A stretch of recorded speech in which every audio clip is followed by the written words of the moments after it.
అందరికీ నమస్కారాలండి.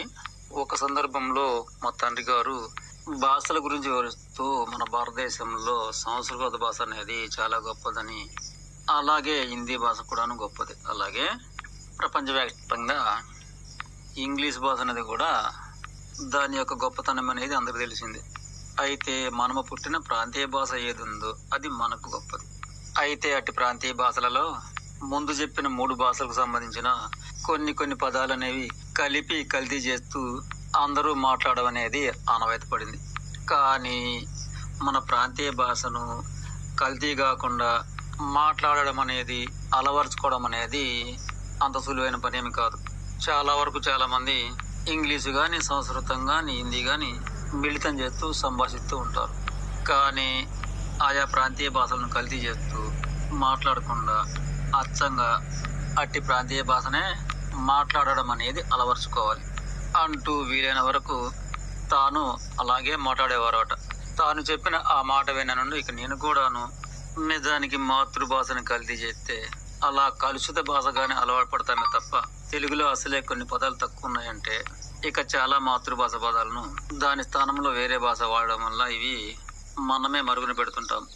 కనుక వీలైనంత వరకు ఆ 3 భాష పదాలలో ఏవి కూడా మిళితం చేయకుండా నేను కూడాను మాట్లాడే ప్రయత్నం చేస్తాను అనుకొని ఇక ఆ విధంగా క్రమక్రమంగా గుర్తుపెట్టుకొని ప్రతి సందర్భంలోనూ కూడా వీలైనంత వరకు ఇంగ్లీష్ పదాలను దగ్గరికి రాకుండా జాగ్రత్త పడేవాడిని.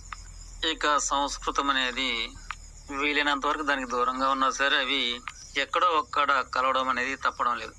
ఇక హిందీ విషయానికి వస్తే కూడాను అది కూడా కలపకుండా జాగ్రత్త పడ్డా నోటికో కోటికో ఒక పదం అనేది ఎప్పుడో ఒకసారి కలుగుతుంది తప్ప ఆ విధంగా క్రమక్రమంగా నేను వీలైనంత వరకు అచ్చ తెలుగు పదాలనే సంభాషించడం అనేది, మాట్లాడడం అనేది జరుగుతూ ఉంది.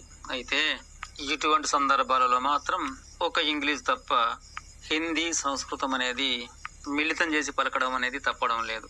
ప్రస్తుత ఈ లోకం ఇంగ్లీష్ మిళితం చేసి సంభాషించిన వారినే ఇక లోకం అట్టి సంభాషణనే గౌరవిస్తున్నారు.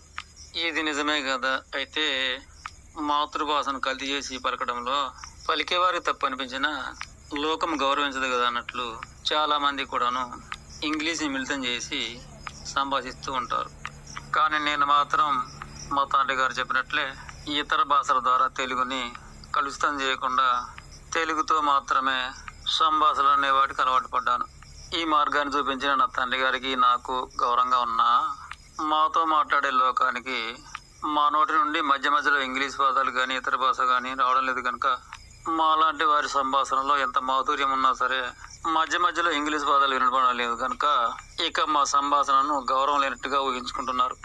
ఎవరు ఏమనుకున్నా, విలువిచ్చినా ఇయ్యకున్నా ప్రతి సంభాషణ కూడాను తేట తెలుగుతూనే వలిస్తుంటాము. మమ్మల్ని గౌరవించినా గౌరవించకపోయినా ఇక వారి ఇష్టంపై ఆధారపడి ఉంటుంది.